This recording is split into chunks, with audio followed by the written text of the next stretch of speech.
Ahoj, já jsem Petr z Plodné zahrady, dnes je 27. února roku 2023 a tentokrát se nenacházíme na Plodné zahradě, ale jsme na jihozápadě Anglie, v Somersetu, a to dokonce na nejznámější zahradě, která se věnuje pěstování bez rytí. Je to zahrada Homeacres Charlese Dowdinga a tímto bych chtěl poděkovat Charlesovi, že nás na svoji zahradu pozval. Hi Charles, thank you very much that you invited us in Homeacres. That's my pleasure. It's really nice to see you here. Yeah, thank you very much. We would like to discuss some topics regarding no dig and to show and to make some small tour in your garden and discuss what is possible to do with no dig and maybe to explain some misleading information, misconceptions, gardening myths. Yeah. What do you think? Yeah, absolutely. I mean, there's so much misunderstanding, but we're getting things sorted out a bit now. More and more people are showing interest, aren't they? Which is great, and doing it. Yeah. I just wanted to start off in here because we can show you these amazing plants. You see how healthy they are for late February. So they've just been through 3 months of winter. And we're at oceanic temperate climate here, 51 north, less daylight than you even in the winter. And we've had temperatures down to -9 centigrade this winter, and even just last night in here it was -4. So this shows you how incredibly resilient plants are with soil like this. The plants are really strong and healthy. I mean, you're finding the same, aren't you? Yeah. We have the same experience that even in the Czech Republic it's possible to plant salads during the winter. Yeah, even if we have, for example, -15 degrees Celsius, but we should protect them more than you do. Yeah, okay, yeah. I mean, here though, these have blown me away really. This winter almost they've been better than ever. This is 10th year now of no dig in here, and the 10th year of growing pretty much the same set of plants in here every winter. So these started, I sowed them in September, transplanted October after tomatoes, and we've picked them 7 times already. And the latest pick, Thursday last week, was 20 kilograms of leaves from here. Yeah, that's unbelievable. You picked incredible, them already isn't it? 7 times, during the winter. Yeah. That's really nice. So it's not only about keeping them alive; it's about actually keeping them productive. Because I'm running a business here, selling leaves. So we need a lot. My customers really want these leaves in the winter. Yeah, that's great. Sounds great. And I saw that you did weeding, before we arrived here. Is that right? Actually, not. Yeah, so funny that one. People do say that to me. We have weeded in here. I've spent about 5 minutes weeding. Really? In here over the winter. Over the winter? Yeah. Yeah, literally. Just because no weeds grow. I mean, that's the beauty of no dig, isn't it? Yeah. You don't disturb the soil. It doesn't need to grow weeds. Yeah. Yeah, that's right. And what? How it is possible? Why no weeds? Yeah. I think it's because the soil is calm and relaxed, and it's those words: disturb and relaxed and healing. If you disturb soil, just like if we're disturbed, we need to heal. How do we heal? Well, we relax and take some time off. But how does soil heal? Well, I think it heals with weeds. So weeds are part of a healing process. Yeah. And so no dig, you just don't have that problem. And we're putting a thin compost mulch on top here, not a lot, just 3 centimeters once a year. So these have had no feeding, no compost for 10 months. Yeah. And you can see the fantastic reserves of fertility and no weeds because the soil is just really happy. Yeah, that makes sense. And probably the difference, the compost, the surface layer of compost makes the difference in terms of weeding, doesn't it? Well, yeah, I think though it's more, it does, you're absolutely right, but it's so thin that if there were a lot of weeds already, they would just grow through. Okay. So it's not about, there just never are any weeds in here, basically. So when these plants finish in late April, early May, we twist them out, disturb the soil as little as possible, and then put some new compost on, and that's just for the whole year. So we put that on in May, and then plant tomatoes, cucumbers, everything through that, and they grow through the summer. And then in the autumn, October, we twist out the tomato and cucumber plants and plant these salads. So, but the one compost is just once a year. So simple. Yeah, isn't it? That's exactly it. So simple. I think that's actually something that people find difficult. Don't be dismayed by how simple this is. Yeah. It's not difficult. It does not need to be difficult, and you can do it. Yeah. I have the same experience. People don't believe that's so simple. You know. People like to make complications. Yeah. But anyway, yeah, if you're watching this, please do take that in and have fun. And it's more enjoyable because you haven't got these problems, and you can be creative and really enjoy it. Yeah. I'm glad that we had possibility to see what is possible in the winter, and that's great. Thank you, Charles, for showing us. Charles, here we have really beautiful Brussels sprouts. It's possible to plant even so vigorous plants with no digging? Oh yeah, it sure is. It's so easy. Like this bed actually along here, last March, I sowed it with carrots, and we had a fantastic crop of carrots here. And I planted these Brussels sprouts in between the carrots. This is all without digging. So the carrots go down into no dig soil. We get lovely long carrots. Then I planted the Brussels sprouts between the carrots, and we finish harvesting the carrots in July. These carry on growing, and look at that. So that's not only is it no dig, it's no feeding or anything, and it's the second crop of the year. You just don't. Soil is better if you don't disturb it. Okay. The feeding is done just by the surface layer of compost. Yeah? 3 centimeters of compost once a year. In fact, that's that's all. You can see it here. If you look at that, that's the layer of new compost we put on, and this is the surface of the soil before. Okay. So that's homemade compost on top, and you can see my compost is not perfect. You know, the soil below is. It's not the compost. Nice. It's still, there are some pieces of wood here. Yeah, exactly. So I don't sieve the compost. I just put it on exactly like this, and that bits of wood like that, which already they're breaking down, they're soft. They're adding fungal quality to the soil as they decompose. So it's actually really good. You don't want loads of wood on top of your soil, but I like having some bits of wood in the compost like that. And that's enough. That's all there is. This is good soil here. If you had soil that's not so good, then maybe you would want to add more compost, like especially sandy soil takes more. What is your soil? Yeah, I have almost only clay. Yeah, and I have cool. I have to do no dig anyway, you know. Yeah, but clay is really good soil. If any of your viewers have got clay, you know, rejoice, be happy, because it holds the moisture, holds nutrients. It's more sandy and chalky soil are more difficult. You need more compost. Yeah, and what about if you would like to set up new no dig bed? Yeah, good question. Well, let's go over here and I can show you 2 examples of that. Okay, great. Okay, Charles, right now we are on your lawn here, a lot of grass, you know, how we can, change it to no dig? Yeah, well, not difficult actually, and yeah, you can see it's weedy grass really, I'd call it. You might call it a lawn, but it's not like proper English lawn. It's actually just rough grass that we've been mowing, and in January, so that's just a month ago when it was really cold and frosty actually, what I did was put cardboard on top. So that's 1 month. Yeah. In 1 month it's gone from being green grass to dying grass and weeds. There's weeds like buttercup, for example, there. There's quite a few dandelions here. Yeah. And under the cardboard they're now dying, and then on top of the cardboard we've put just around the edge, bit of old wood chip, and on the bed itself was compost. God, you see how icy it is. So that's new compost, has been on there just 1 month, around 10 centimeters depth. Okay. But if you would like to set up new beds, you need a lot of compost, don't you? Or, well, you in might comparison call with digging, that a lot. Yeah, I mean, I don't think it is a lot personally. That's 10 centimeters, because that's going to grow you so much food. It's such good value. And in my trials down there, I got 2 beds side by side where we put the same amount of compost on, dig and no dig. Okay. And every year for 10 years, I got 12% more harvest from the no dig using the same amount of compost.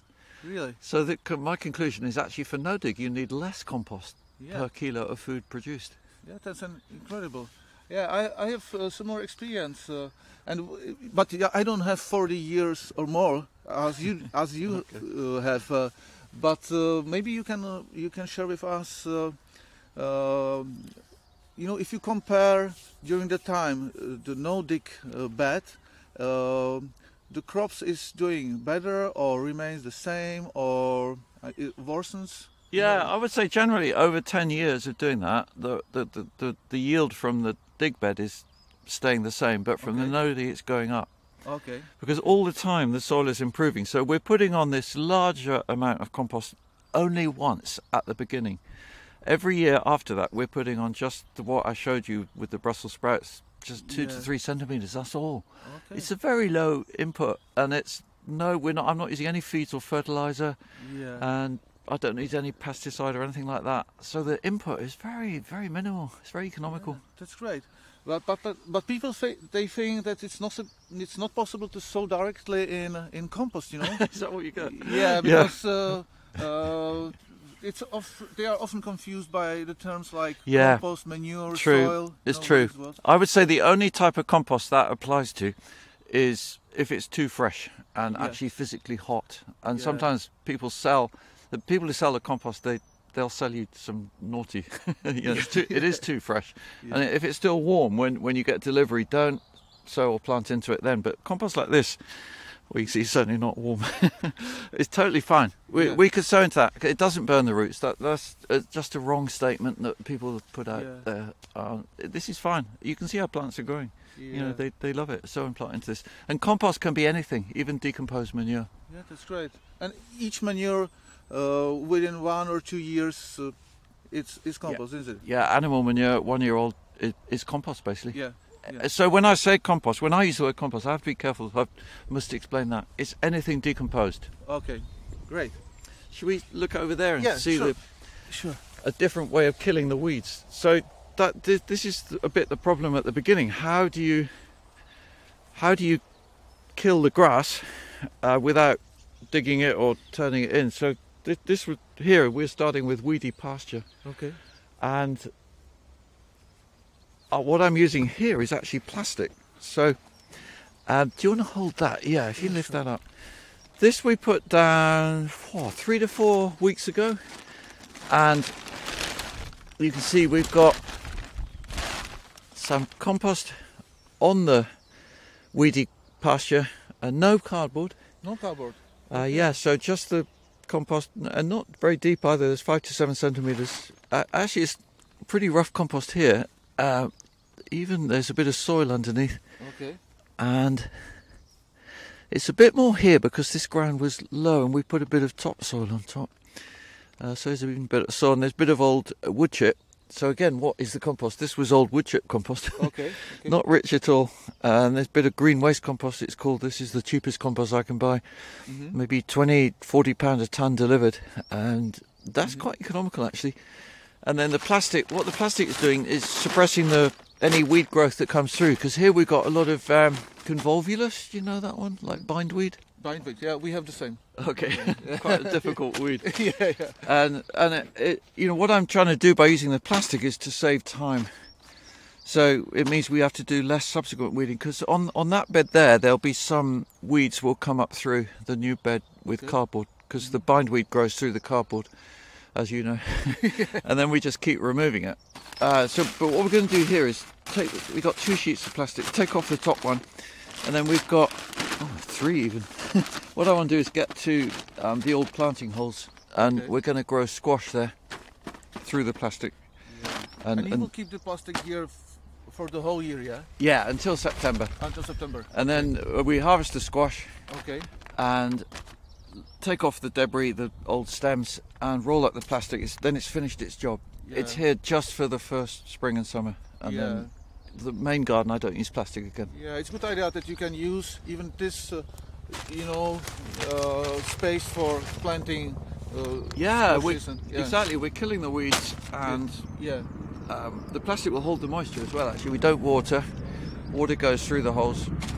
Really useful. And in September, you are prepared to, plant anything else.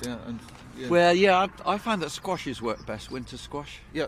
A bit of sweet corn maybe between, and that's it. Sounds That'll great. be. It's a starting out phase. This is new ground plastic, and actually up there beyond this plastic is where we did the same thing last year. Okay, great. Thank you.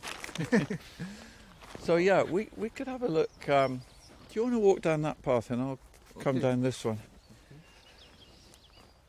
This is broccoli. You can do that in Czech Republic, can't you? Yeah, we can. Yeah, we can. This is Brussels sprouting broccoli, yeah? Is that right? Well, we call it purple sprouting broccoli, yeah. Purple sprouting broccoli. So this should make nice broccoli to eat in April. Okay. But look what happened in the winter. Yeah. Sometimes I experience the same, because we have to experiment and try, and some plants will survive, some not. Yeah. But if you don't try it, you will Well, absolutely. It's not brilliant. This is pretty bad for me, actually, but we've still got nice plants at either end of this bed. Okay. And here I want to show you something that we did just 3 days ago. This is again where I'm experimenting a bit because this is very early.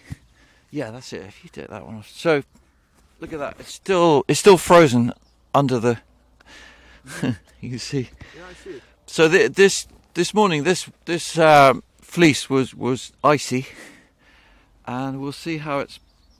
Yeah, look at that. They're brilliant. Wow. I looked at these 2 hours ago, and they were these are radish, which we put in. Deep, as you can see. What I want to show your viewers is the method I'm using to get the plants established. Okay. Even in February, in really cold weather, and the fleece is not. This morning it was so cold that these were even frozen leaves. But radish are quite hardy. You can see these are multi-sown radish, so there's 4 in a clump. Them in clumps. Yeah, in clumps it works well, doesn't it? Yeah, very well. And so, but putting them in deep like this, that we don't fill in the holes, and then the fleece is on top like that, and it's any little warmth, like the tiny bit of sunlight today, that will warm up the ground and hold the warmth very close to the radish seedlings. But they're quite deep. Exactly, yeah? Deep. That's the idea. Okay. So everything we plant, we put in deep. Okay. So that especially the early plantings, it keeps the warmth. They're nestling in the compost. And a bit like your question before, this is new compost. After that's the depth of it. This was beetroot before, and so that's the new compost on top. But the roots are into the ground below. Just make a hole like that. I use a wooden dibber, and the roots are nestling deep in the ground. Okay. So simple everything with no dig. Yeah, no dig. It's so simple, and yeah, you're just planting into the compost, and then the roots are going into the soil below. Again, I think sometimes people look at this and they think that we're planting and it just into the compost, and the roots are not going to the soil below. They very much, they go down. The worms are keeping the soil open, aren't they, and everything. Yeah. You don't need to put compost under the surface, Exactly, leave it on top. Yeah. Right now we are in a greenhouse with Charles. I suppose it's unheated greenhouse, isn't it? It's unheated. Unheated, yeah, totally. It can be quite cold in here. But actually, what I do notice in the greenhouse here, that it's a little bit warmer than in the polytunnel. Yeah. Which is nice, and already that's warmer than outside a bit. But in here this morning, it was a bit frosty. So this doesn't keep the frost out, but it protects from the weather. Yeah. Beautiful salads and charts. They look beautiful. Yeah, you're so right. The beauty of these plants, even when they're growing, they look beautiful. And that's a good sign for when we pick them, isn't it? You make a nice salad bag. Yeah. Those chard, actually, particularly, I'm pleased with, because that's home-safe seed. So I do save some of my own seed. I can't save all of them. But I found this winter they've been stronger and more vigorous than any chard I've grown before. And it's the first time I've saved the seed from them. So that was chard sown 2 years ago. Grew outside over there through the winter, and then spring, and they grew up, flowered in the summer, and we saved the seed and sowed it in September. So yeah, really good. It was a great idea. Yeah. And I see that your greenhouse is your propagation place. Yeah.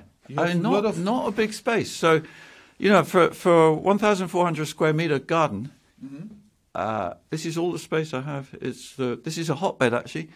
So filled just a week ago with fresh horse manure from the neighbour, This morning we've just topped it up because it, like any compost heap, basically it sinks.